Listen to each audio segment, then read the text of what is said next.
Sakay tayo. Para naman tayong stalker, tapos pagdating nila, tatakbo ako, tapos sasabihin ko what she got. Ma'am! Oh, sundan ko na.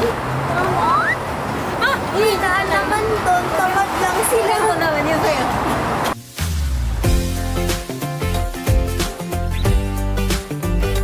Dali na, huwag ka maya.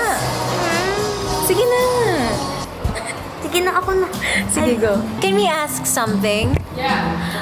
Could we ask what the last person ordered? Because we're trying to copy what they're ordering. Let me see. Okay, the last order. May tao na. So, nag-abang kami ng tao at may dumating. Sakto, we were supposed to order pero bigla may dumating. Tapos parang andayo kung di namin orderin na lang yung in-order ng bagong dating. Mas sakto kasi sila talaga yung nasa harap natin. Yes.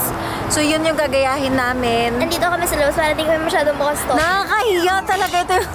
Tinanong pa namin, is it kasi self-order dito? Hindi ka talaga mag-order sa tao. Dalawang bata, siguro naman masarap ang orderin yun, no? Tatlo sila, so siguro Hindi, si tatay, di naman o-order yun, eh. Hindi, para sa pamilya siguro nila, ang madalawang bata lang. Ayan na, dala na nila. Mukhang masaya si Mona, maganda. Delivery, pare.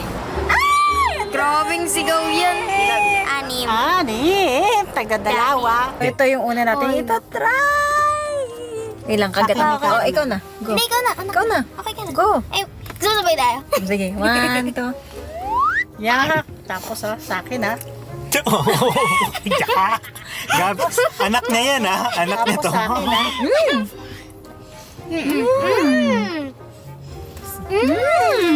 Tingnan natin ako.